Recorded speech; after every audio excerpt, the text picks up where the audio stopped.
memory, and I've been out of computers in years. That's why he's master. Welcome, everyone. This is our halftime show. We are just kind of winging it this time, looking for some audience participation. We've already gone over a few topics. If you haven't seen those, go ahead and check out the channel. They are still on the channel. We got a few ideas for what's coming up, but if you guys want to have something else, let us know.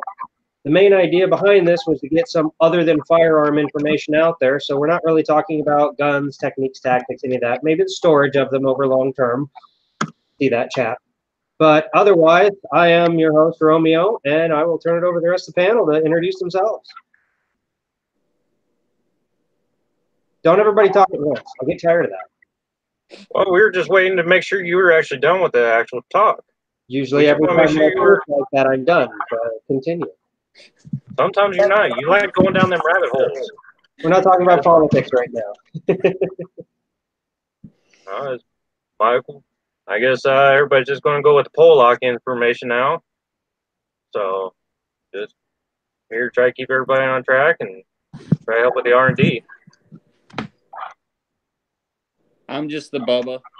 I got a little bit of everything. I try to help. He is very trying, everyone. I've seen it. I've experienced it. Don't make me stroke your beard, Romy. I have to deal with that shit, too. All right. And at the moment, we have a whole 2 people watching. But nobody's saying hi. So say hi, everyone.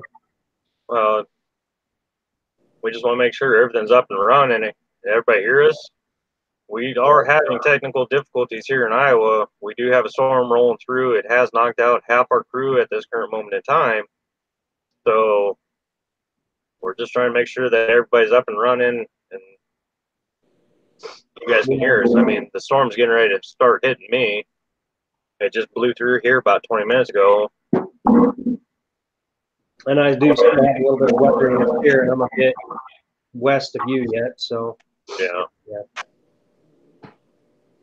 And we do have other people that might be showing up, depending on if their power gets back on and other difficulties get sorted. So until then. Yeah, hopefully we'll have the rest of the panel actually up for this session. Do you have a link put into the Y Squadron page this time? I have it on every page I could find. Okay. So, yeah, that is taken care of. The links are up. Like I say, we've got a lot of people who probably don't have power right now because I know we at least have one of our members who doesn't. So, yeah.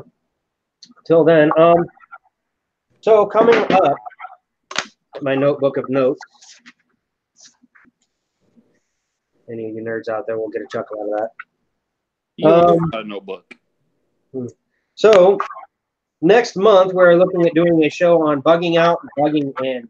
This is basically going to be a should you leave, should you go, what is your situation, how to kind of examine this with a non-movie, TV, fantasy kind of view, looking at it objectively through reality as to what should I plan for, how should I plan for it, things of that nature.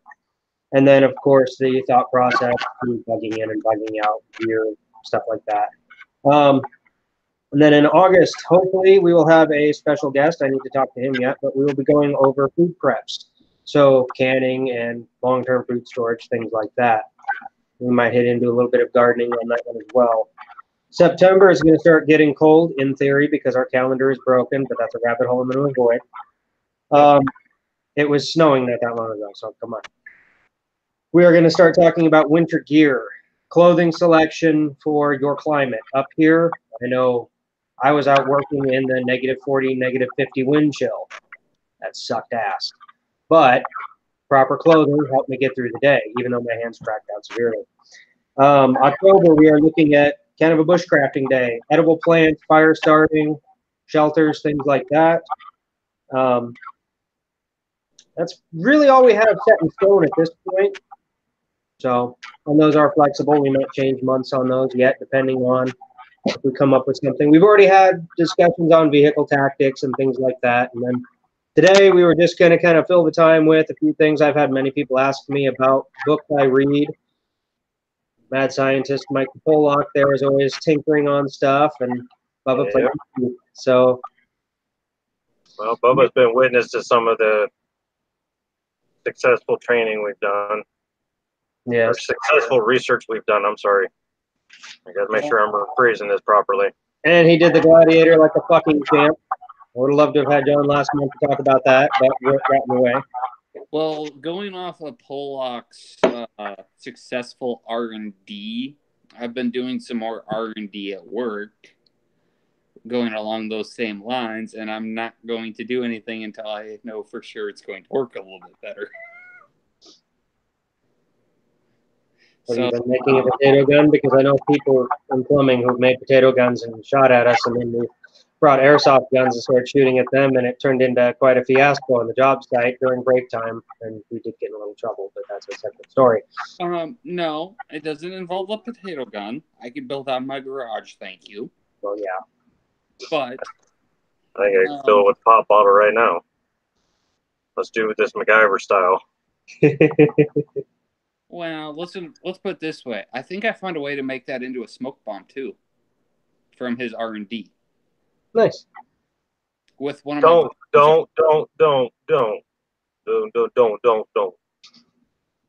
Well, just a full smoke.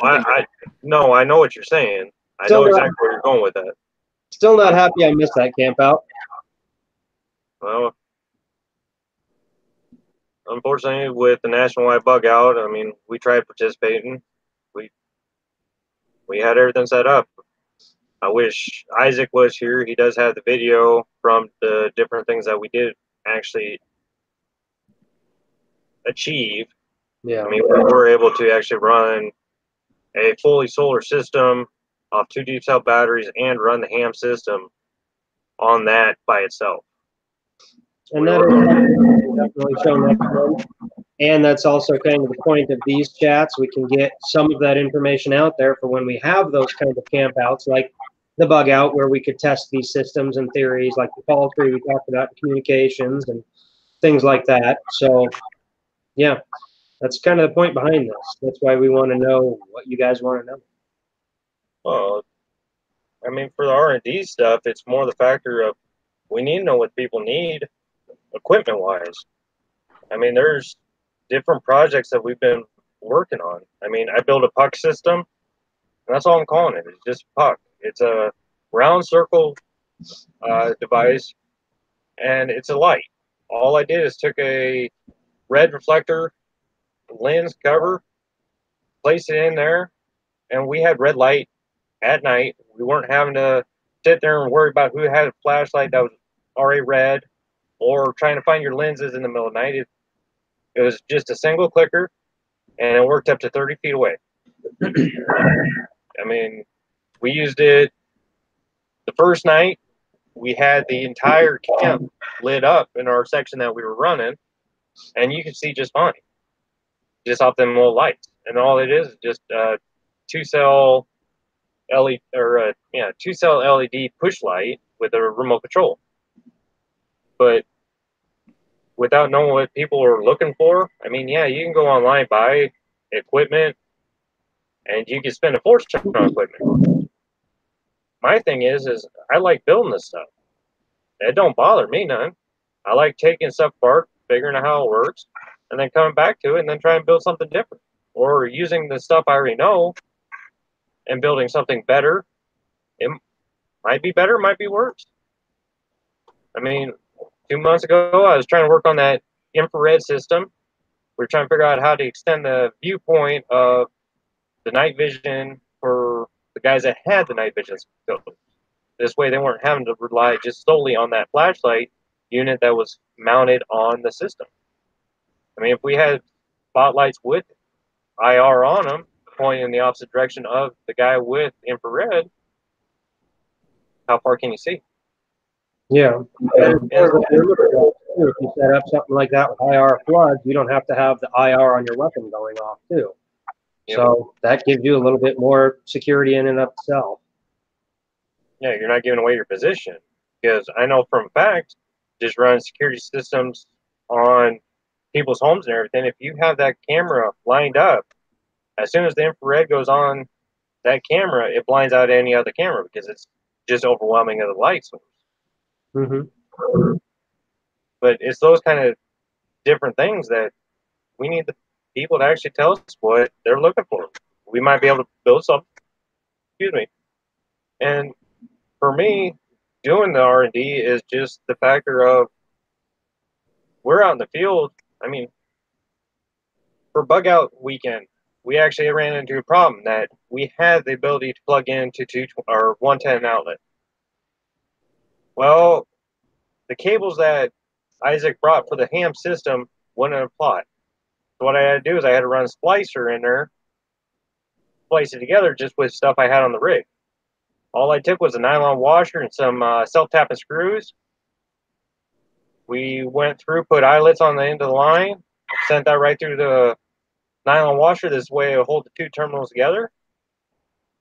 And then electrical taped it, and that's how we ran. And having that mentality where you're already thinking of stuff, already fiddling with all this stuff, you can, it's just like with fixing things. I can look at something, I can see how it's broken. You've spent enough time tinkering with stuff and creating stuff, you can look at it and see how it needs to be, and off you go. Yeah, exactly. Which is why we still need to have that conversation about hydrogen powering cars, like I was telling you about me and my former friend were working on. So, yeah. Yeah, that's a conversation. I got the equipment. I don't have the R&D room. That's why we were doing the projects how we have been. Yeah. Well, and so long as I still have the mill lathe set up in the garage, once I get the bikes cleared out of the garage a little bit, we'll have room. And if my other plans go through over the winter, I'll have a lot more room. But more on that if they go through. If they go through. Yeah. I understand. That house in the fucking city, man, it is so close to changing. I'm excited and I'm irritated, but that's another topic we don't need to get into on the air. Yes, sir. Bubba, your thoughts? Sorry, I'm actually looking at a topographic map right now. We also had a chat on that. See the list. Hey, Land nav and topographical map reading. I'm just trying to find one that's actually what I want and not going to break my bank. mytopo.com, I think it was. They're like $15. Yeah, the one that I found for just my area is $160. How the fuck big of a map are you getting? It's a 2x3 foldable. Okay, dude. Are you on my topo? Yeah. Wow. All right. Well, City grid.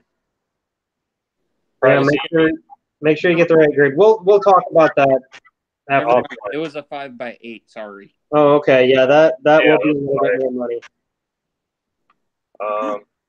You guys want to take this for a second? I'm thinking I had a puck laying out. Just to give the people an idea of what we're talking about if they come back and watch later. Yeah. All right. Well, you look. So I've had people ask me a lot, what do I read? So there's a lot of the classics that I recommend everyone read. This one's not a classic, but if you want to know how the money system works, and I'm really not going to get into that, it is a big ass book, and I highly recommend, especially if you have high blood pressure, you don't try and sit down and read this all at once, because it will probably piss you off. This is basically how the Federal Reserve came to be. The Creature from Jekyll Island is the name of it. Definitely look that one up if you care to learn about basically what controls the economy. Another one of the classics that you should definitely look into, this is an old book, A Brave New World from Aldous Huxley. If that's a little better view right there. Yep. This was written a very long time ago, and there are a lot of things that's kind of like 1984, which is another one, but it's kind of the combination of them. The Public Philosophy is another one. It's kind of the playbook that they're using.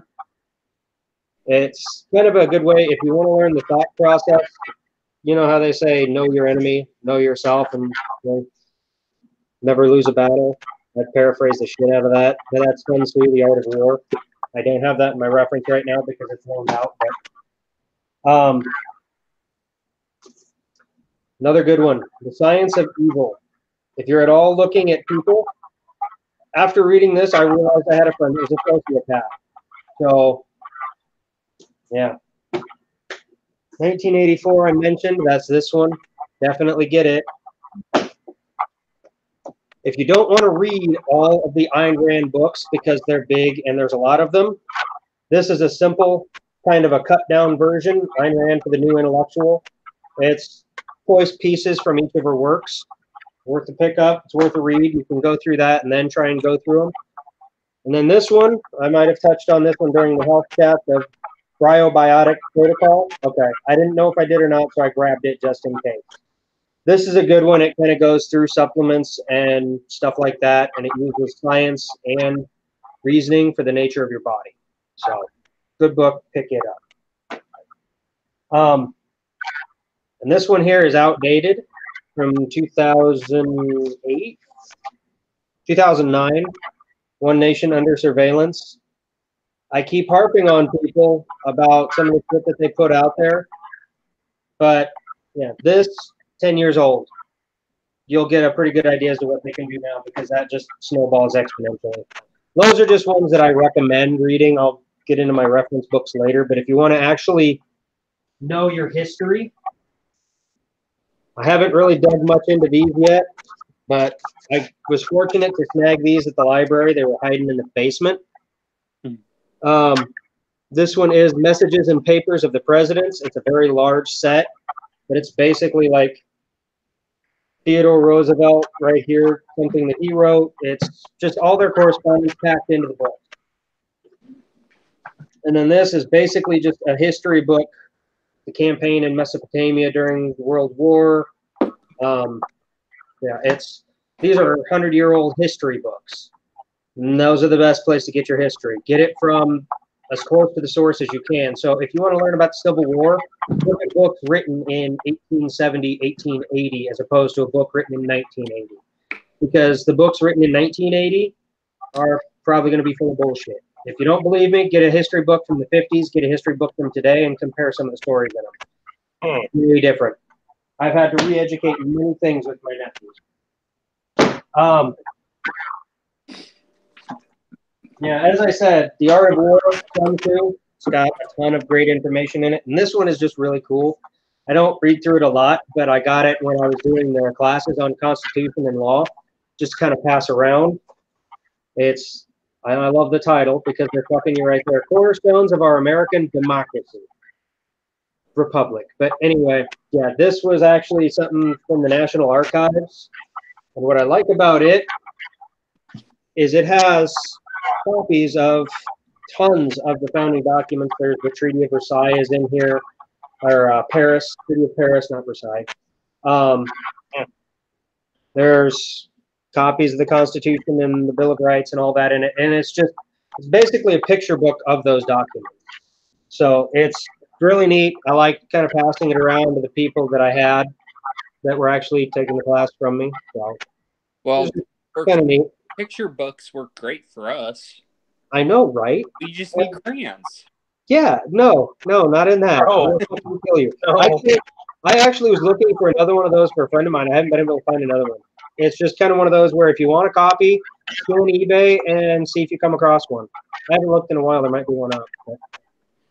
So I've jabbered for a while. Someone take over. Mike, did you find that? Yep. Show us. All right. This is all we're calling as a puck. Got a magnet right there in the center. I picked these up at Walmart for $5. Like I said, it just standard. Red screen off. You can go to auto parts store and get. Standard controller. Now it ain't gonna want to turn on there. Nope. Yeah, batteries are dead on them. So what did that start life as? Huh? What did that start life as? You said it was a magnetic thing from Walmart. Oh, it was just an outdoors light. just an on-off light that they were using. Looks like somebody stepped on the controller. Oh, okay. Well, I can vouch for that work. Yeah, we used them on bug out weekend. I mean, James was there the second night, and we were testing just the different things that we had on the R&D schedule. I don't think we actually got any video of the pucks working, but it was just a $5 clearance item. I'm trying to remember what the hell they were. Excuse my language, but I mean, it's easy, take part, just a standard screwdriver, three batteries, not the two. And you can push them on or you can use a controller. I got another set somewhere around here that we used, and I have another controller for it. But that's one of those things I just wander around, find different things on the clearance aisle, and then try building it to what we actually need or trying to figure out something else. I mean, we have 20,000 milliamp hour battery packs. We use them. I got 12 of them, I think. We daisy chained them together, and we were able to charge everybody's cell phone that was out there, oddball equipment. This way we weren't having to pull off the battery pack. But we did cover in the communications chat about energy consumption and what is more important in those kind of situations. So I'll leave it to that chat itself. Yeah. But I'm trying to think. We had a couple other projects that we ran, and I'm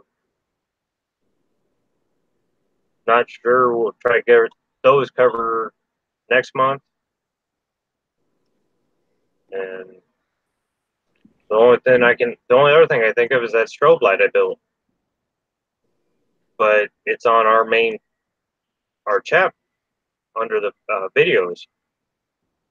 That remote strobe light, that ball thing. Yeah. I honestly don't know what I did with that one. But that was another project that we were working on, just the concept of room clearing. Why not send a strobe light in, disorient whomever's in the room? And it was just Christmas bulbs. Yeah. I actually put this together for my daughter, but that's all they are. Clear acrylic Christmas bulbs. Went through the Halloween section, found a whole bunch of them strobe lights that are battery operated, and then just spliced a couple of them together, spliced in a remote switch, and you could roll it, get about 10, 15 feet away from you. That's all the area I could test. Yeah. And you can click them on, click them off. We were trying to get it so we could do the IR. It's just we were having trouble trying to find the proper IR blinders. But I don't know. We have any questions up yet? The only question is you were going to fall and hurt yourself. So, yeah, I mean, because we've talked about other things too, and that's because we have a range day every month. We've kind of offset that with this so we can get some other information out there. I mean, getting together shooting guns is great. It's fun. It's a necessary skill either way, but it's also something that we kind of focus on too much. And we focus on a lot of, like, my philosophy, and I've told you guys this, but I'll tell it on air. When I train martial arts. I primarily train martial arts because what's most likely to happen. And we'll get into the most likely to happen a little more in depth next month with the bug in, bug out. But what's most likely to happen to me in a self-defense situation where I have to go offensive is fist. I'm going to have to beat the shit out of someone trying to beat the shit out of me back. Second to that is disarming a knife or a gun from someone who's trying to do the same to me. The odds of me using a knife on someone are pretty slim, but I still trained it because if I take their knife away, yeah, it's probably going to get stuck in their ass cheek or something because I don't like having knives pulled on me. Fuck you. Next, I train with my carry handgun, which is typically a snub-nose 38. The area I live in, I don't even need to carry a fucking gun. I mean, it's rule as shit. A lot of people know me, which is really strange for me, but they all know me because I'm one of the boys in blue, as they say, because I work EMS. I know all the fucking cops up here almost. I mean, I get waved at by a cop as, hello. That's totally different from living in the city. I'm not used to that shit. First time they did that after I was on a couple of calls, I'm like, what the? Why'd they do that? Are they calling me out? Yeah, so I've gotten used to it now. But I still train with my snub-nosed revolver more than I train with my rifle, which I do a lot with my rifle because that's what we shoot a lot. And if shit does hit the shit to that scale, then yes, I will need to go to a rifle. I would love to train with an RPG and an M1 Abrams, but I prefer the T-72. They just look better. I know it's a shittier tank, but they look cool. You know, and I would give my left nut for an Apache, but, well, that's a Second Amendment rabbit hole that we're not going to go down. So that's kind of the way I look at things, is what's most likely to happen. Yeah, we train a lot for, like we've been doing a lot of moving and communicating work at the range lately. Well, in your case, Mike, you've got a family. You've got a small fire team. A couple of them are very small, but even still, if it comes down to it, hand them a 22, they're useful. You have to be able to communicate with them. A lot of us, I mean, I have my brother, I have 4 nephews. 3 of them are going to be capable of wielding a 22 at least. So, yeah, that is, we need to be able to maneuver and communicate. If we're not at home or something and something has happened, well, then there you go. And Bailey, check on, I sent you a link. You should be able to get on. Unless I sent you the wrong link. You just made a comment. Anyway, so yeah, that's kind of the way I look at it. What is most likely to happen? Another thing that we've talked about doing the work on is going to the climbing gym here in Iowa and just having a day or a half a day where we could rent it or something like that and spend some time on the wall. I've got some coupons for the belay class so that we have a couple people on the ground, things like that. We don't have a whole lot of cliffs in most of Iowa, but my section, there's a lot. It's mostly all shit rock that you really don't want to climb, but if you have to, you have to. So climbing and rappelling, another good skill to learn. Well, yeah. on that note, it's, yeah. I mean, we are trying to cover for anywhere in the States, per se. I mean, for the reference in regards to climbing, yeah, most of our stuff around here is sandstone, so you're not going to want to climb that. Mm-hmm. But if you're on maneuvers, it gets late. We have it happen all the time in hunt trips. Is somebody slips. It just takes that one slip. You got a guy 30 feet down. If you don't know how to climb or you don't know how to hook them in, how are you going to help them? Yeah. And a lot of those places, especially up there, you don't have the greatest cell phone signal because you're working in a valley. And you got a lot of granite and everything else. You got a lot of blockers. Yeah. I mean, cell phone signals don't get down into the valleys as well as everybody thinks they do. And there's saying that, you know, you and yours or a bunch of us couldn't be on vacation in Colorado or Wyoming, someplace with real mountains. And something happens there. Well, have rope. Yeah.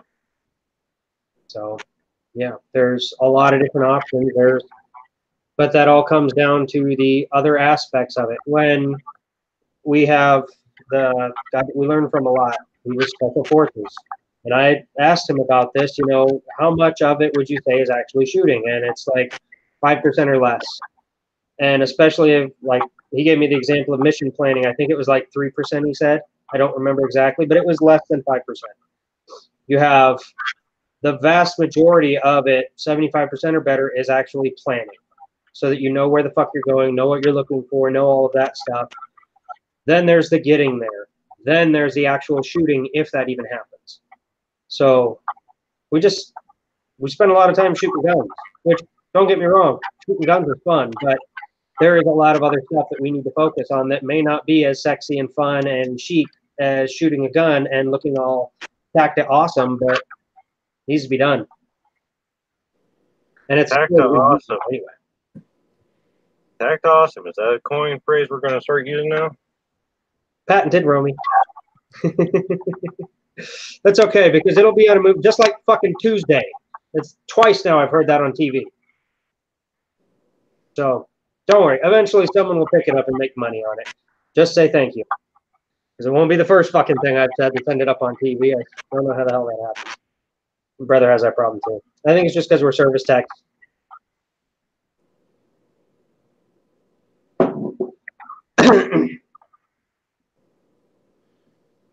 So, Bubba. Yes. Last month, I really wanted to have you on during our health chat because you went on the gladiator run with me and my friend. Yep. And not only did he survive, but he was fucking hobbling from taking a spill on one of the obstacles early on, and he still pushed through. It's pure badassery. I love it. Don't forget, I was on 3 hours of sleep as well. Yep. So give me your thoughts on that. How do you feel about it? All that shit. And for the record, I have suckered him into yet another one because I'm awesome. And he's gung-ho. So your thoughts? In all honesty, I was actually scared shitless. Yeah. There, I was debating on should I just turn around and go back to the Tahoe. I really was, Romy. I don't blame you. I mean, that shit ain't easy, especially, I'll tell you what, when I did the Tough Mudder and we're sitting there going, and the first guy was like, dude, it's only going to be like, it's a 10K, it's going to be like 6 miles, we're good. The guy's like, no, it's 10 miles. I'm like, motherfucker, what? Like, I'm only ready for 6. That next 4 is going to suck. But I was on, me and my friend had trained, and then her 3 friends with us hadn't trained at all. So I'm like, fuck it, we can carry this shit, and we did. It was a great day. And I'm glad you didn't say fuck it and go back to the Tahoe. Well, I mean, I was half tempted just to call it quits at the halfway mark. Yeah. But no, you and Kendra had to get on the other side of me to block the entrance. Mm-hmm. And then you guys shoved me back up the hill again. But There's a lot of hills in it, yeah. that was a goddamn hard-ass course. Holy shit. Uh-huh. But it was definitely worth it. As we talked about on the course, it also described of how well we can push our bodies when we don't think we can.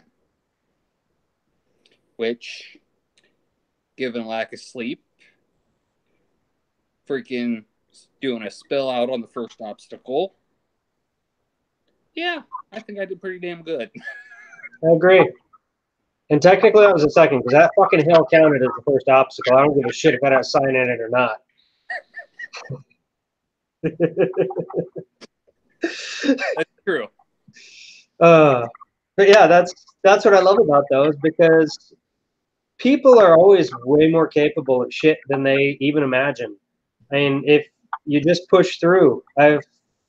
There was what was it? There's a guy running a marathon. He pushed himself hard as shit and went way farther in that marathon than he ever thought he could. And he was out of shape. He wasn't trained for it or anything, but he survived. So, and especially if you hit the fan and you have to do it, well, then fuck, you have a choice: give up and die, or fucking do it. Well, and welcome Adam Bailey. I will say this though, for being a 10K and not ever training, yeah, that was, yeah, especially that last rope climb. Fuck that one. Holy shit. That one was actually, yeah, that was fun. What was it, like a 75-degree incline? I don't remember. I don't see the shit. Oh, man. Yeah, I had to take a break halfway up. And Pollock, next time you're coming with. No. Yes. No. No. Yes. No. You're going to come to Wrigley Field with us. Yeah, that should be I'm fun. going to Illinois. Oh, come on. It's only a 6-mile one. Yeah, and that one's actually an interesting one, because I guess they have, it's part of a 3-piece medal you can get. They have, what the hell were the, I don't remember what the other ones were, but that one, it's like their Coliseum challenge. They do the whole Roman thing, so yeah, that should be fun.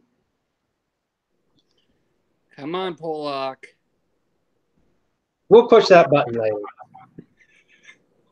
It's like, you know, I remember is I got that UV sensitivity, so. So moving on.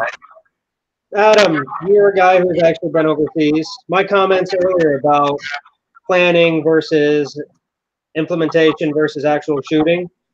What are your thoughts on that?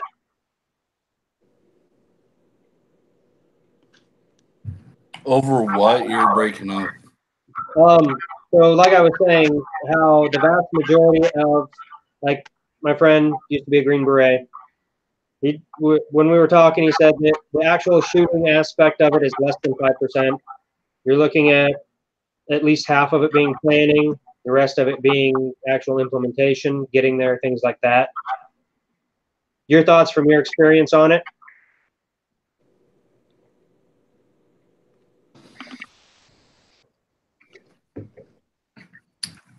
When anything, I mean, you can train till your cows come home, but until everything really happens and the truth finally kicks all in, that's when it's gonna be sweet. You could train all day. The planning has to be pretty vague, but you always want to leave yourself some room for little out of the box. I know that happened with us several times in the Army. We were going to do this one thing, and then Mother Nature kicked in, and so we had to switch gears and do something else. So I guess you always have to be kind of simple guppy, always flexible to be able to maintain what you want to do. So, in your opinion, all of us stateside, with any kind of, I mean, we just kind of refer to it as an event, as we've said before, be it martial law, be it civil collapse, be it civil war, be it invading armies, zombies, aliens, whatever. If an event were to happen, what are some skills that people should learn, should start practicing now, things that we should basically have in our toolbox to be ready for any kind of an event situation? Kind of like what we've been doing here, like when we had the discussion on vehicles, land nav, those kinds of skills. What is a topic, a subject, something that we should look at doing in the future so we can improve on it now? I would say a lot of it learning how to move through an urban area in a setting where you're not going to draw so much attention to each other through other people. Also, learn how to move off the land. Yeah, a lot of us are probably going to have MREs and stuff like that in our boxes, but after a while, things are kind of going to go scarce on that. So I think maybe down the road, when the fall hits and it's deer hunting season, we go on a group deer hunt. And for the people who don't know how to clean a deer or skin a deer or properly prepare the deer meat, we need to do that. Because I mean, there was a guy at work that I worked, one of the nurses I worked with. He called me and I was at work. He says, "Hey, can you come over to the house as soon as I get off work? As soon as you get off work?" And I'm like, "For what?" He's like, "Well, I got a goose and I don't know how to clean it." So, well, why do you want to clean the goose? I said, "Just split it open and breast it." Well, how do I do that? Okay, well, sure. He had somebody else come over and ended up doing it because he got impatient. But he even had me come over and help kill a goat because he didn't know how to kill a goat or even clean the goat. Yeah. I mean, there's some people who have all their lives have lived in the city that's never done hunting or lived on a farm and had to take care of an animal in that aspect. Yeah, definitely. Because part of the way I figure it is, yes, I have food stored, food preps, things like that, but my go-to is outside in the wilderness. And if I don't have a good day with rabbit, squirrel, deer, whatever, then I'll come home and I'll eat that food. Or if I have a light day where I get, a couple squirrels, then what the hell? I'll come home and I'll have a couple squirrels and a can of beans or something with it, whatever. But that's a lot of people do kind of focus on having the food stored up as opposed to finding food and using that stored food to supplement. Plus, a lot of stored food is very, very fucking high in sodium and preservatives and shit like that, which it is what it is. You need it, but yeah. I mean, even just a fishing day, because I know that some of those camping areas, there's an area with fish, clean the fish out and eat that up. Those are good ideas. I like those. Hell, even starting a fire. There's some people probably couldn't even start a fire to save their dang life. Yeah, which I'm going to cover some of that in bushcrafting next month. So, or no, 2 months. Yeah. 2 months. When it comes up. Don't ask me to. You said bush. Yeah. I've kind of thought about where you were saying moving through areas too, like urban areas and things like that. I've kind of thought about, because I used to do a lot of stuff like that when I lived in the city. So do you have some kind of a, urban movement, blending in, things like that? Because a lot of what's out there for, the gray man or whatever you want to call it is kind of crappy. So, and I'm no master of it either, but no one's really a master of anything. We're all constantly learning. That's just how it goes. I even think that at least one day we can do a convoy operations where you learn your 10s, 20s, and 50s, and the radio comms in between, like that sweet radio that I got from Pat last month. I'm getting ready to hook that up this weekend, and hopefully try it out the next time I'm around. I was gonna say, just give it to Menards. I got the exact same one in the service truck. One of those little Motorola iComs. Yeah, one 105s, I think they are. I had the exact same one mounted in the service truck. That's what we actually use on bug out weekend because I don't have a ham system hooked in. Some of them guys that I've seen on the combo page, geez Louise, I don't know how their truck or van doesn't catch on fire with all the amount of radios and batteries they got in there. Yeah. And Isaac's truck too. That thing is pretty intense.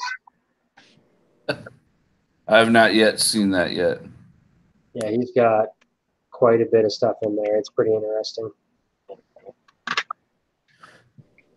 Yeah, I was told I couldn't go in there because he was worried I was going to strip it apart.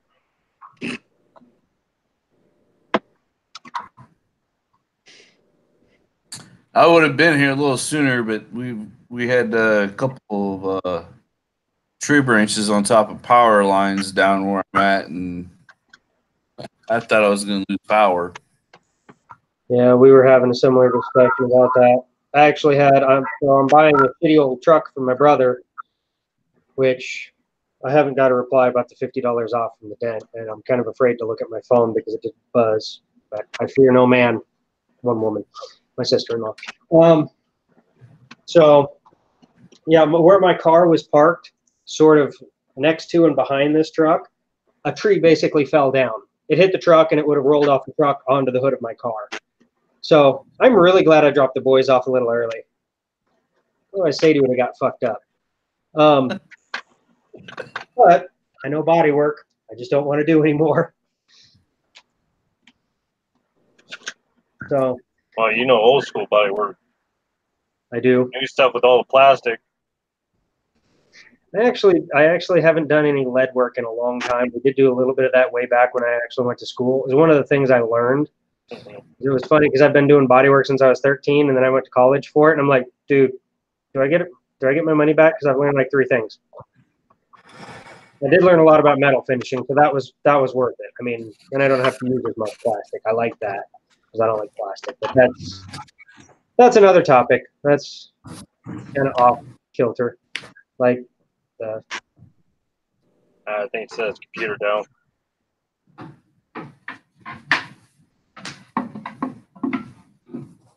at least he's wearing pants. He's not pulling a pad on us. Yeah. All right. So, yeah. As far as, okay, like here's one. For actually gathering, like let's say an event has happened, okay? And we've got an enemy occupation force.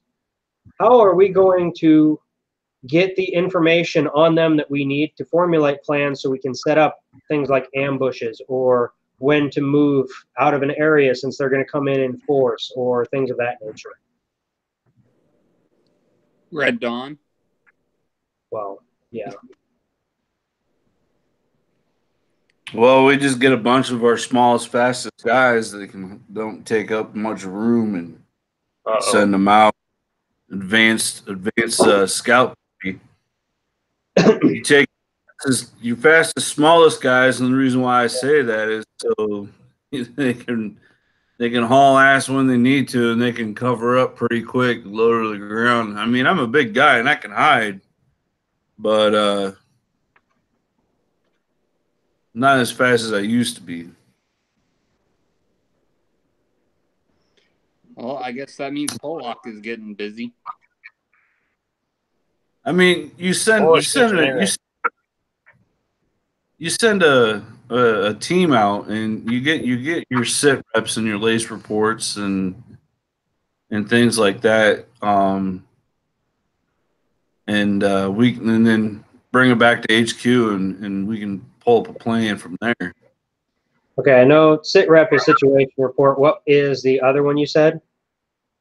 Or I'm sorry, not lace report, but a salute report. So it's size, activity,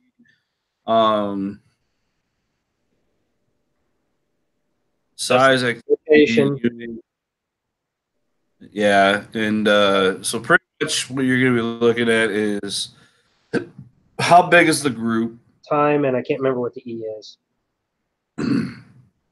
what kind of equipment they're using, what kind of identifiers they're wearing, what kind of uniforms, what kind of nationality do they look like, what type of guns between small arms, large.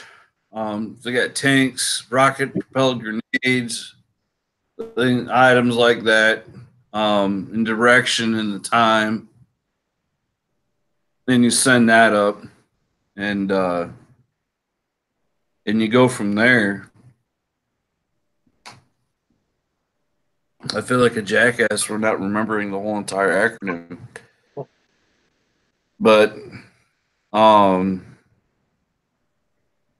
you got 30 other million things on your mind right at the moment.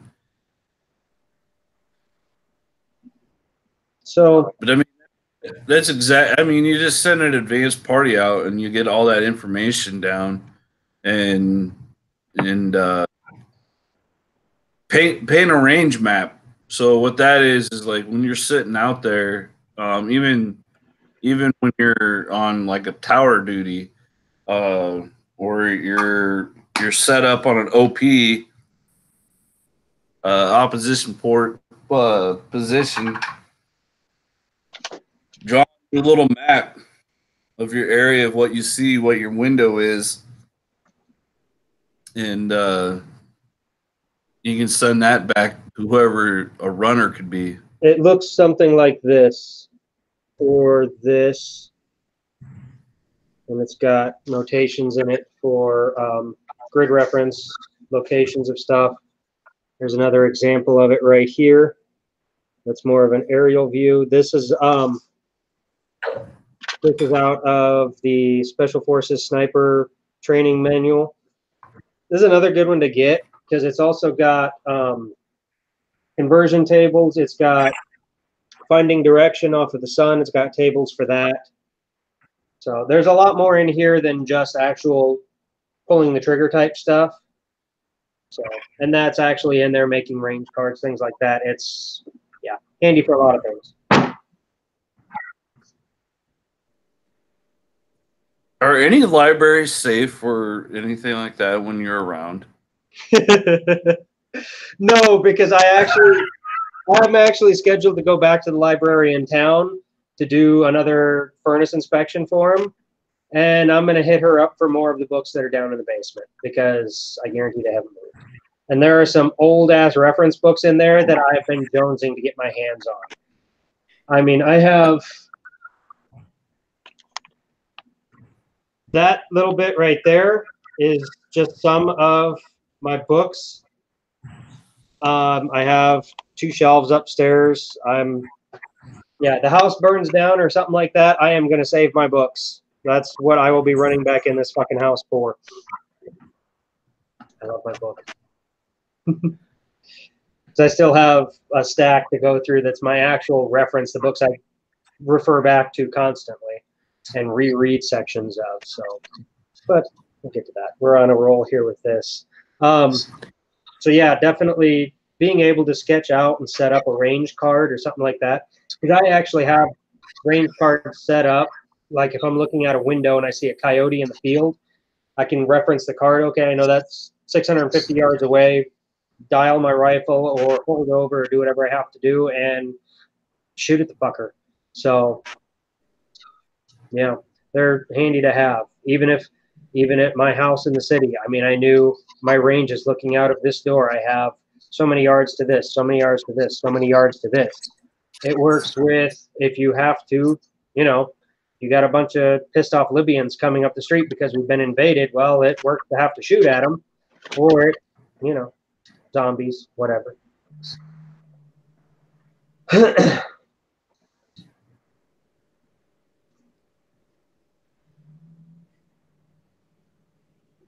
Awkward silence. I was just thinking, like, I mean, there's so many like millions of other things that we can work on with majority of what we're talking about, and I think, I mean, granted, yeah, shooting is. I mean, I was up there last month. I didn't get to shoot a whole lot. I mean, I feel 20 million times better than I did while I was up there. So, but I mean, most of you guys that I've seen up there, from just me finally getting up there to be with you guys and coming from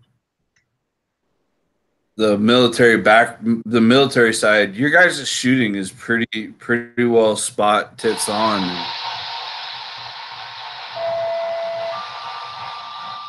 Hang on.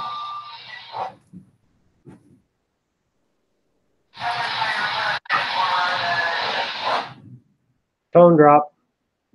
And that's with. Now I'm picking up Skip on the pager. Oh, okay. Another town. Yeah, it's Okay. just the way the storm's been going.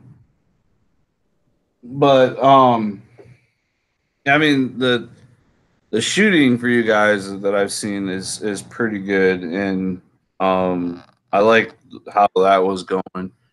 But I feel like we can shoot all day and yet be screwed on a million of other things. And I know we were talking in the chat room thing that I ended up leaving for other reasons. We were talking about like the hand-to-hand combat stuff. I know Devin and I were trying to get something lined up for that to happen. I'm more than welcome to help put that on, and I just need to have a liability form put out, because if I'm showing how to do something and something happens and I break your arm, I don't want to get sued. And, you know, because if that happens, and support system sees my nice piece of paper saying that I was a combative instructor for the Army, I don't feel like going to jail. This face is too pretty to go to jail. So, yeah, I mean, the whole hand-to-hand concept, because 90% of the time you could walk into a building and we're trying to set up a place for camp, and we could end up not even have a chance to pull our weapon, and we're in a fight situation, and 90% of fights that happen that are hand-to-hand, they go to the ground. They're not like Jackie Chan movies where they're going to be standing up the entire time. So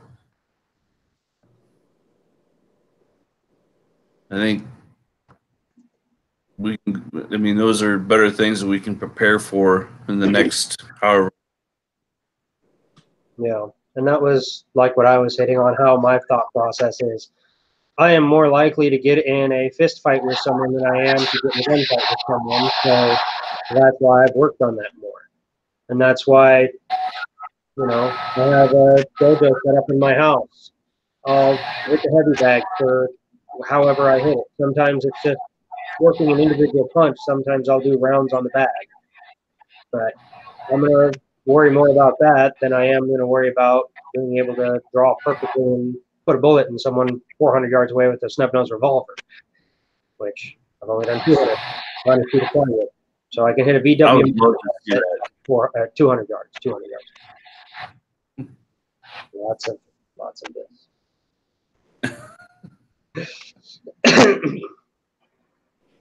Anyway.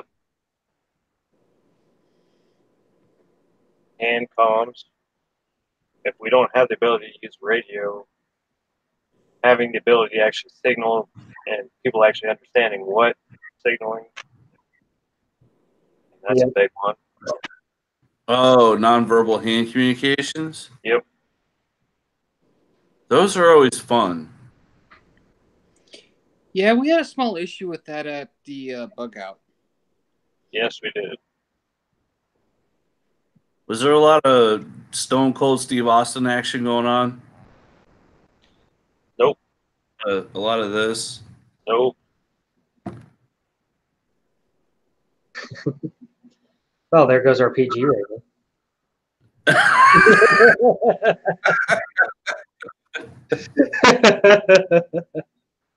Well,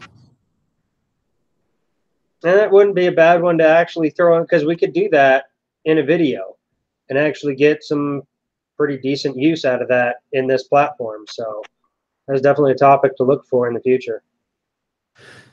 And it also works along with troop movement too, or squad movement, because a lot of those, we can do a squad together and go through with that on diamond, wedge, fan out, Holt, and things like that.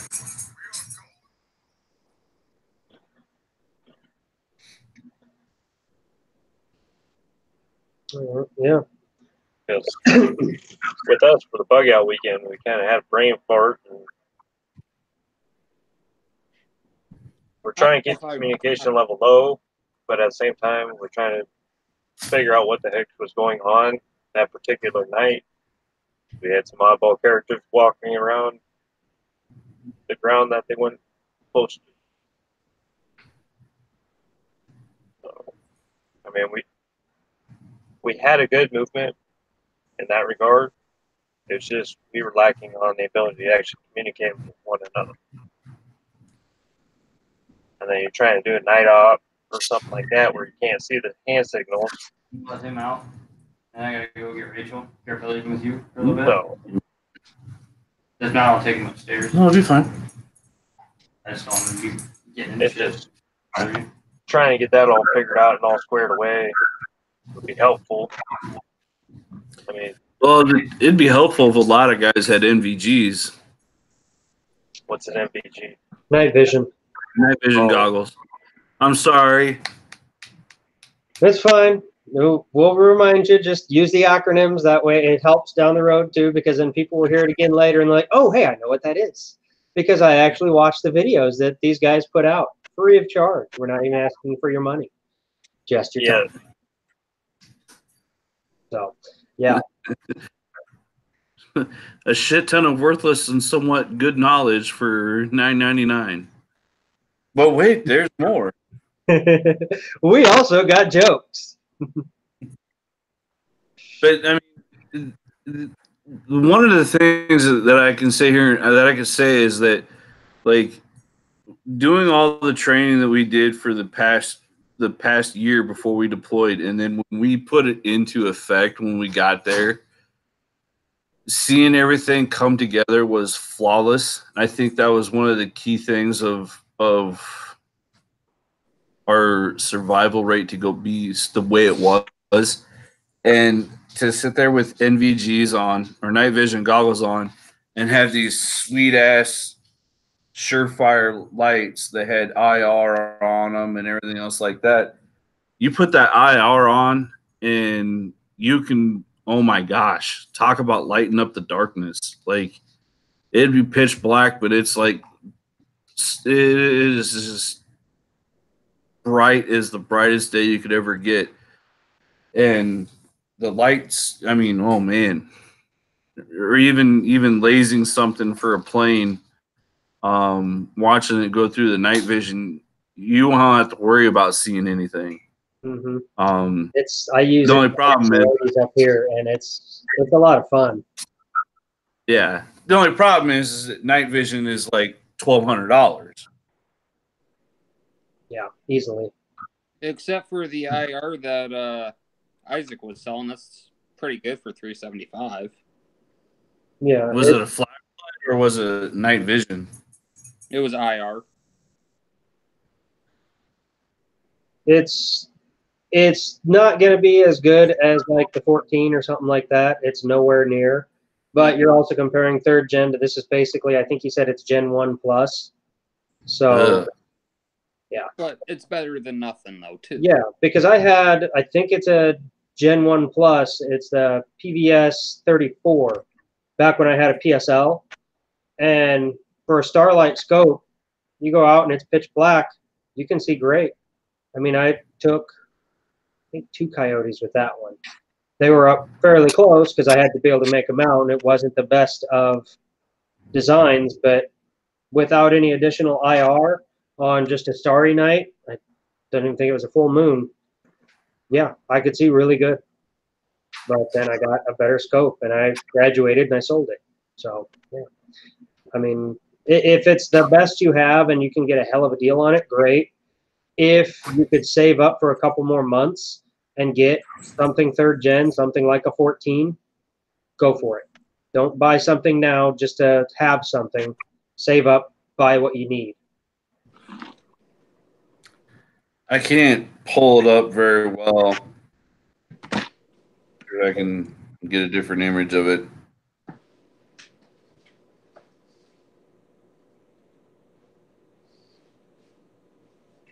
I tried stealing it, but the army caught me, and well, not stealing it, but acquire it to take it home with me. Borrow for extended periods of time. Yeah, but that's what we had on our M4s. The IR lens on it, and that sucker, everything you could possibly imagine. What was that? It's an M95 2V LED weapon light, white light, and infrared, and it has the push button mechanism you can put on your rail. Oh, pressure pad? No, Yeah. the actual true push button. Then you also have pressure pad attachment that's there with it. Because I have mine is similar to that, except it's an older style where it's got the bigger light on the end of it instead of being the more streamlined version. I can't remember what it actually is designated. It's upstairs in a box, but that's the one I had. It's through Surefire, and it's $509.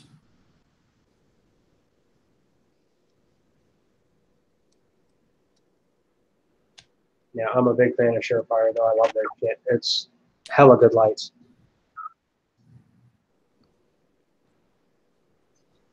I think Bubba's getting that NV thing out. You're going to have to, Oh, okay. otherwise we won't be able to see it. Yeah, pull back a little bit. Just a tip. That's what she said. Bubba, speak. Is that better? Yes, no? Yeah, that's better. Yeah, there you go. Here, I'm going to do this. I'm going to do a thing. There. Now you don't have to talk. Now we're just fixated on you. Don't you feel special? Oh, screw you, Romy. But yeah, no. I mean, it's good. I mean, 375, and it gets us all, I mean, at least gets you some sort of a Starlight scope. I mean, for zoom, I mean, you can put a chip in here, you can record. It's got crosshair attachments for it. I mean, you can focus the IR on it. You can adjust brightness. You have different IR levels. I mean, yeah. I mean, like I was saying, it's better than nothing. Yeah. And if you're in a position where, you know, it's going to be several years before you could have the money to get a 14, go ahead and get one. Because, yeah, it's better than having nothing. And it will give you a leg up, especially if you're in a city and you're trying to see. Because that was the one thing I liked about all of my Gen 1 stuff. I still have it. I got it as a novelty because it was pennies, but it was one of the Russian tanker ones with the dual fold down. And I had it wired so I could plug it into my old Land Cruiser. It was fun. I mean, it was shitty, but just tooling around the farm for the hell of it, fuck yeah, it was great. But even something like that, I highly recommend 24 volts if you get there. But anyway, yeah, even something like that in a city where you've got darker spots, it'll help you out with those. So better than nothing, but if it'll take you, you know, do a budget. If it'll take you 6-7 months to save up for something high quality, save the money. Don't spend the money. On the ATN Core webpage, they have a night vision section, and for a ATN NVG 7-2, it's about $1,700, and it's a binocular. So you just have one lens, but you don't have to close one eye as you're walking around. Or some people had their one eye closed and they're actually looking through the NVG. You can have both eyes at the same time. So, I mean, that one there is $1,700. Yeah, a 7's definitely better than this. I will say that. Yeah. But I did decide to give it a nice whirl one day on my way home from work at 1 o'clock in the morning. I took a gravel road with it. Turned off all my lights. Rolled down the window. And I drove 3 miles with it. Oh, Lord. Hey, I never said I was the brightest crayon in the box. But it worked. It can be done. Well, that was the sweet thing with our trucks that we had on the MRAPs. They actually had a whole fold down thing, like on a submarine, and it had this camera on the hook right above the window, the front window, and you can just sit there, and it was all infrared or thermal, and you can sit there and just drive all over the place.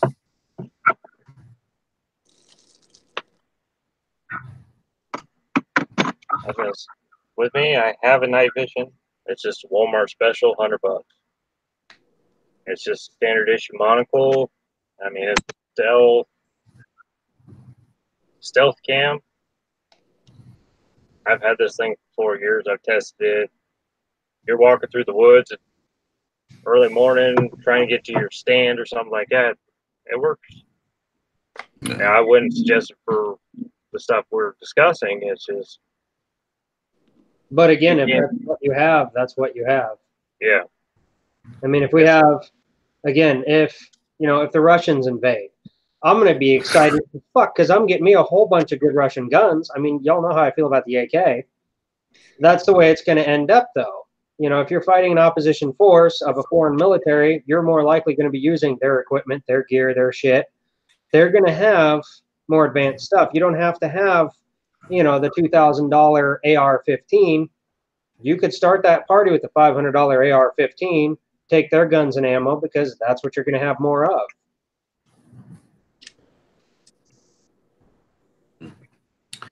That's why the majority of the weapons that I'm getting that I ended up buying are all rigged for NATO.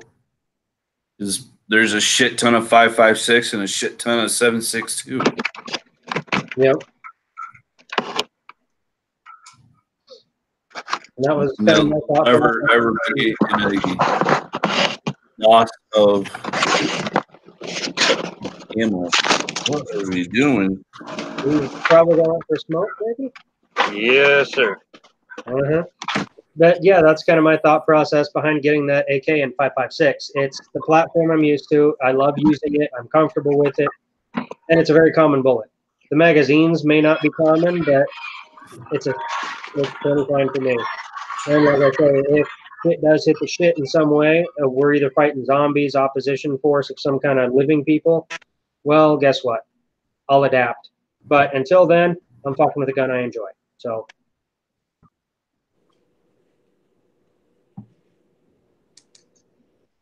You know, Romy, I gotta say, you're like the most patriotic communist I've ever met in my life. I hate communism, but they make some goddamn good guns. You're always like, I love me some Russian shit. I do.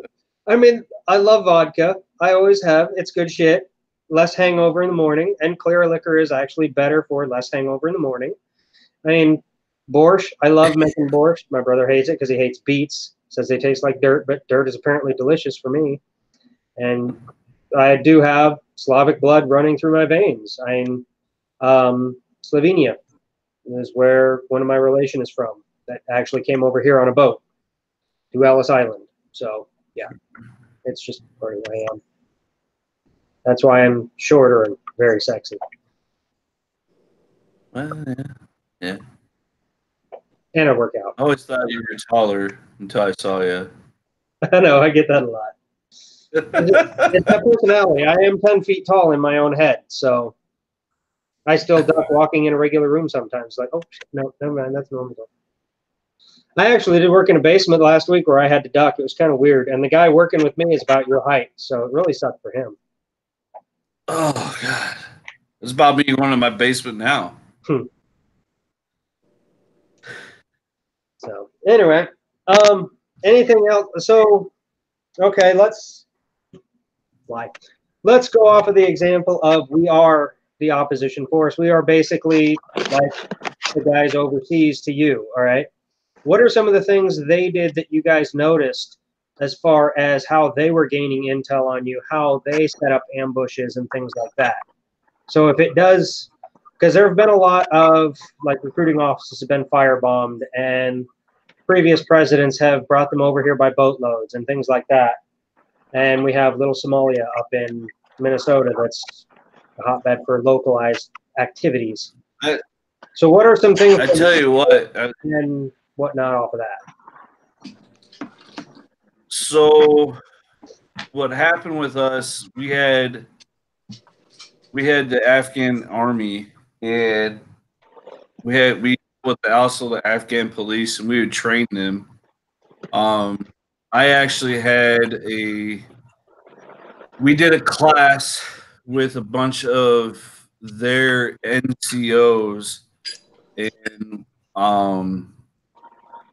we were training them on the 240 Bravo and the 50 cal, and then we got to play with their RPKs and learn their machine guns. And then about 2 or 3 weeks later, I ended up being at a detention facility taking some people in. And we had to stay there while they were being processed. And one one day they brought in a bunch of fresh batch of guys that came from our area, and when they came in, and I got the one in the cell, he was wearing an Afghan uniform.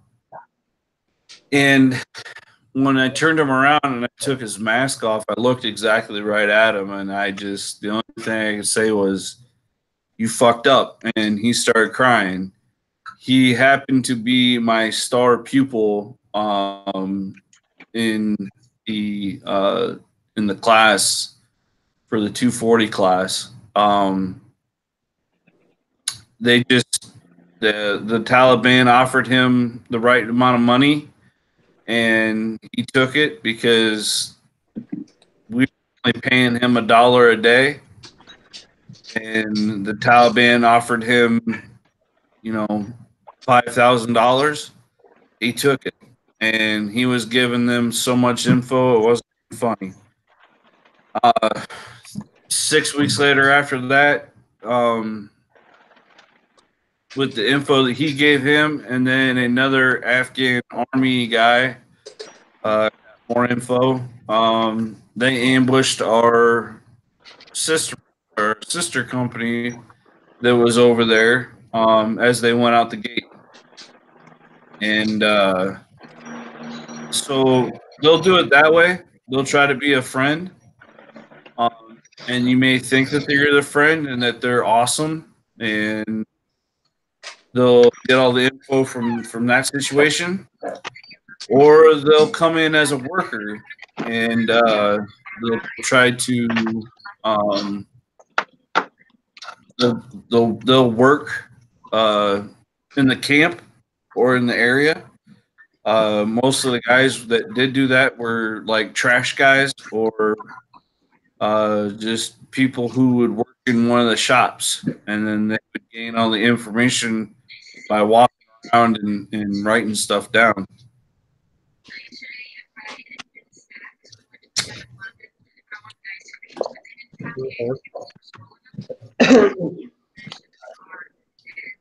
I say to me, that sounds more like an option for know thy neighbor. Yeah. But over there, it's really hard because I mean it was their playground, it was their home field advantage, and Right. I mean pretty much they all look the same. I mean, it's kind of truthful. I mean that's just like I brought up a couple months ago. Hey, we're looking for this white Toyota Camry. Sir, there's like 90,000 white Toyota Camrys in this country, and it's only the size of Texas. I mean, can you be any little more specific of what we're actually looking for? I mean, is it got like a dent in the fender, But they blend in so well, and plus they always have people watching. They had kids watching us all the time, and the kids would report back to whoever.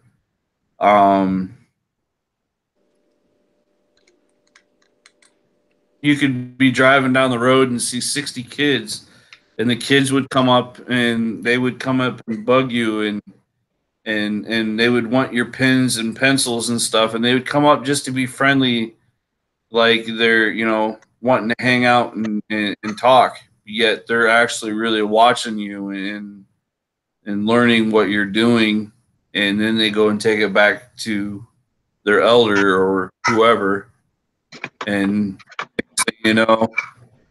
you go back in that same area and there's not a child in sight and there's no adults around. It's about to get busy. So knowing basically the normal local activity, like you were just saying, with kids and different people around, and then all of a sudden things change, that's another thing to look for. And another thing, kind of skills of observation.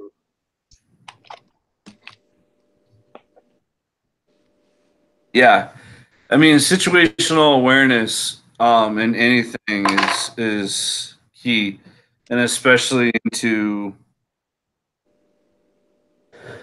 with that, I mean, if you start seeing people who are way different than out of the norm and doing some odd things, you kind of want to watch them and make sure they're not, you know, the bad guy.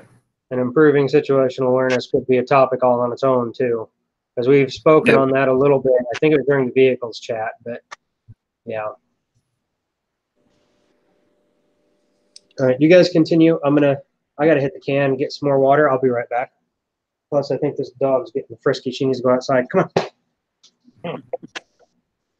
Come on. To be honest, right now, it sounds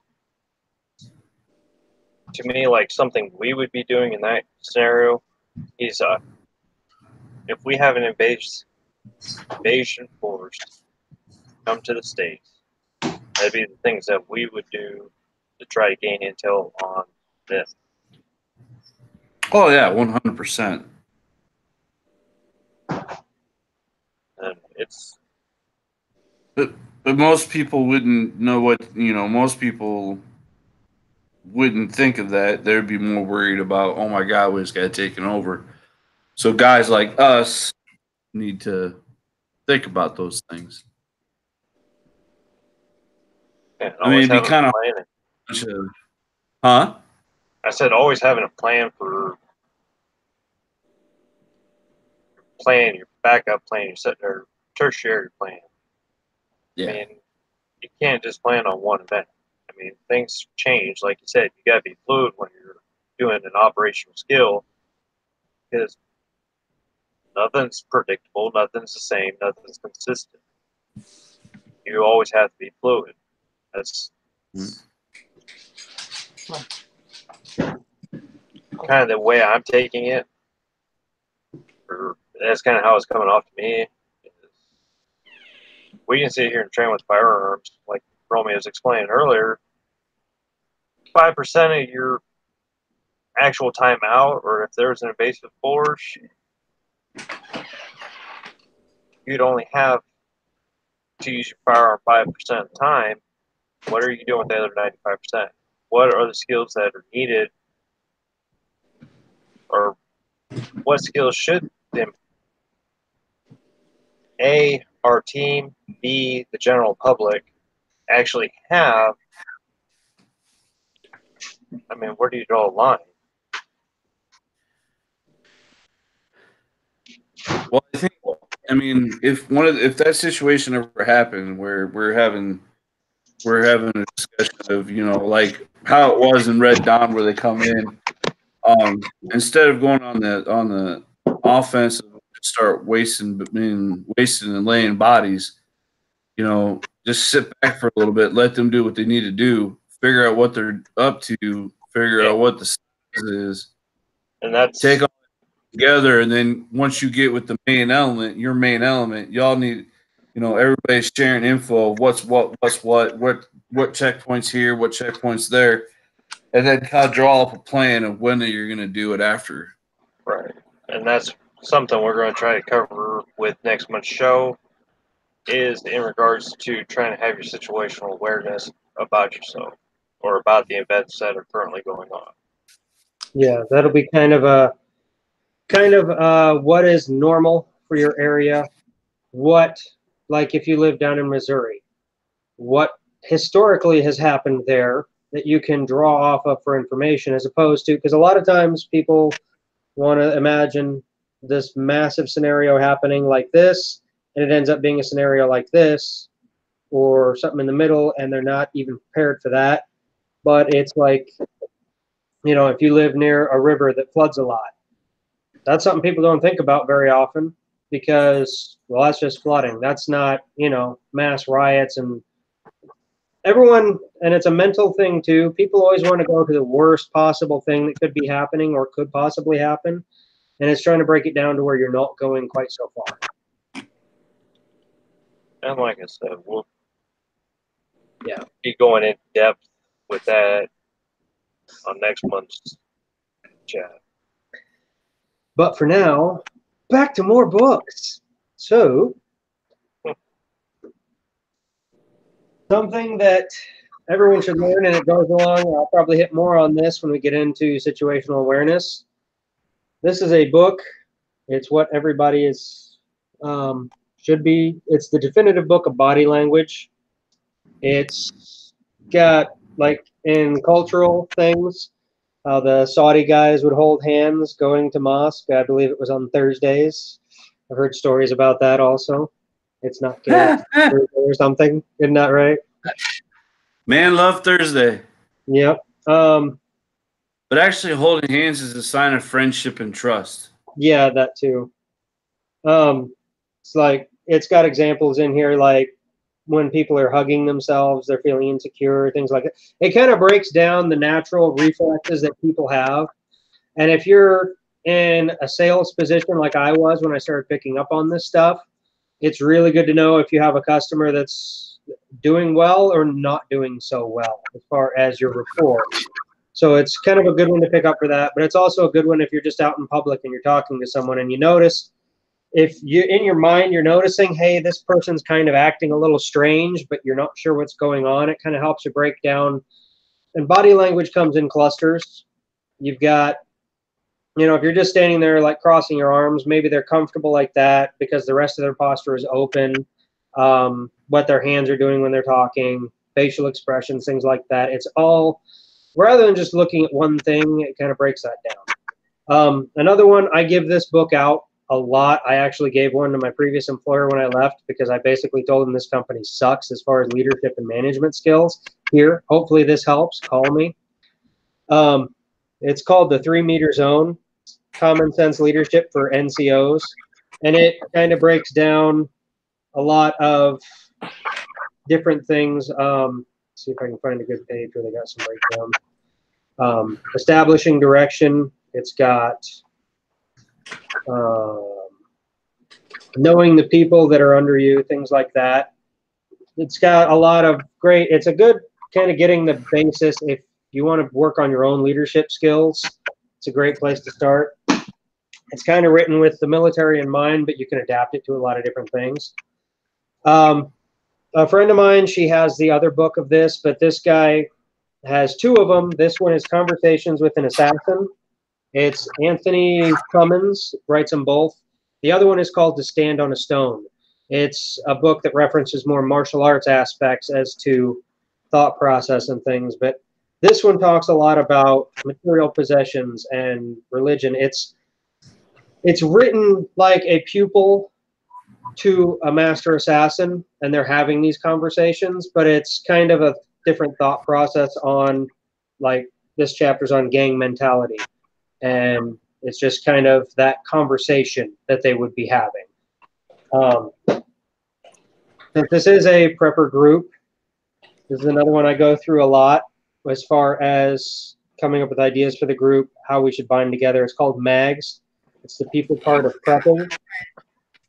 This one, if you're even involved in a prepper group or you're looking to start one, or like in our case, if you have a group already formed in your state, lots of good info on here. It's got call trees. It's got setting up resources. It's got setting up for emergencies, making plans with, like in my case, if instead of me living here, if we had made a deal with this local farmer, we'll provide you security in exchange for room and board in this building over here and so much of your cattle or whatever, It's got ideas on how to set up stuff like that. It's a good one that I go through a lot for different things. This guy has a lot of different books. This one I read a lot, especially the first chapter. Robert Greene, he's got the 48 Laws of Power, Seduction, Mastery, the 50th Law, this book, and then there's one other new one I haven't read yet. I've read all except for his newest one. This one, chapter 1, is pretty much all about war on yourself, to not get in a comfort zone, to always try and make yourself better. But he uses examples from history and kind of tells the story, like this one, chapter 19, envelop the enemy. It goes on, in December 1878, the British declared war on the Zulus, and it goes through the entire story about that war, and then it gives an example at the end of that, the interpretation of it, like what did they do right, what did they do wrong. And then over in the side column, there's all different excerpts from different books, like Anabasis and things like that. So these are really good books, definitely something you should pick up. Like I say, I go through chapter 1 a lot. I constantly reread that. I've reread this book several times too. But the way I basically use them is like in that case, you know, I'll go through and, or like taking mags for an example, when we were talking about setting up our call tree, before that chat, I went through and I kind of reread that section. And when we were actually talking about it ourselves, I went through it and, okay, if we set it up like this or we do this. And when we were talking about back when, and I'll probably go over this again with the bug out, there's the section in there about basically setting up your survival retreat. You know, are you planning on 8 people or 800 people? Because you have all the offset things that you don't think about, like sewage and dealing with human waste and things of that nature. Crops, feeding people, security, perimeters, things like that. There's all kinds of different stuff like that in that book. So it's always good, in my opinion, to kind of have a few books like that, just that you can go back to and reference information in. So those are some of my favorites. Questions, comments? Oh, digging sewage is so much fun. Hey, I do that. Poop.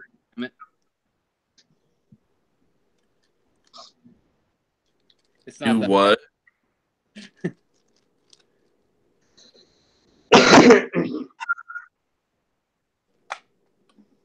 So we still only have the 2 What was viewers. not bad?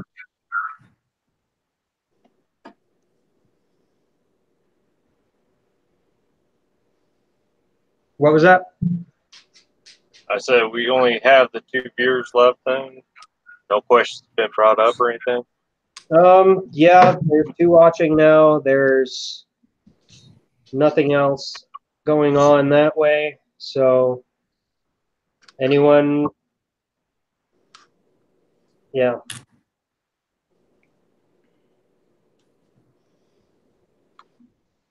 Yeah, that looks to be it. So I guess if you guys don't have anything to add, we don't have a whole lot going on otherwise. So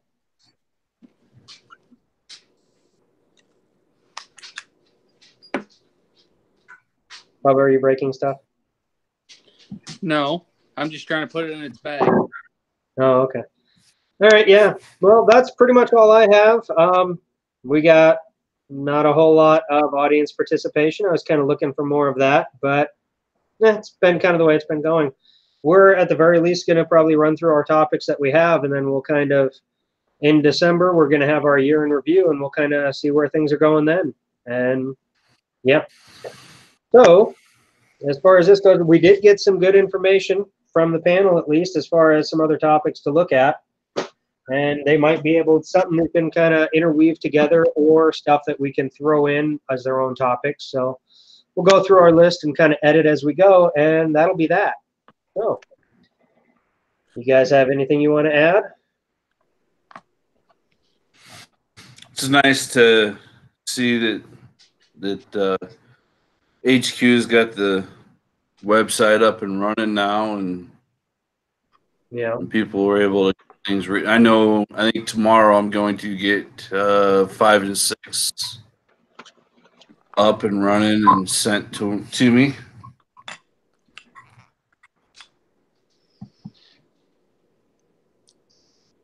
Yeah, and I know I've got mine on the way, but I had some technical difficulties with that. It was my fault.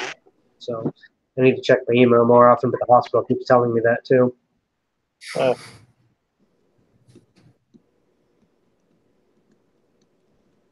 Yes.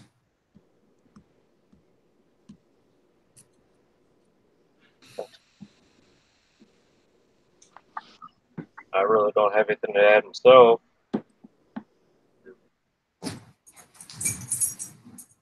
All right, well,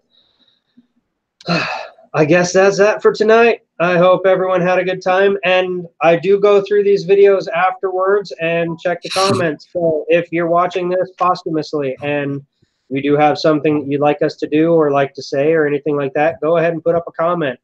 We'll take a look at it and we'll see the feasibility of how we can do a video of it depending on what it is. And as I said, we already have several topics up already on the channel. We have our land navigation, we have comms, vehicles, health. Go ahead and go through those videos, check them out. And as always, I am your host, Romy. Go ahead and say goodbye, guys.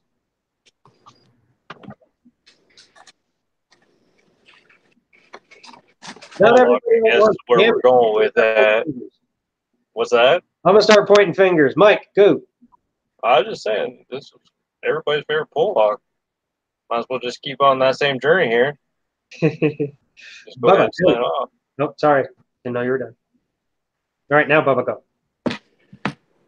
Bubba out. All right, Mr. Bailey. Well, hopefully people learn some info or want to know more and question. It'd be better if it was live. We can answer it then and get it taken care of. But be like water, simper gumpy, and have a great night. All right, and yeah, we do have plans to do some of this stuff live. Like I said, we can only talk about climbing rock so much on here without actually doing it. So we do have things in the works for other live events, like doing a land navigation day and doing a climbing day once Will and I get that sorted out. And keep an eye on the local page for that. But until then, y'all have a good night. We're not doing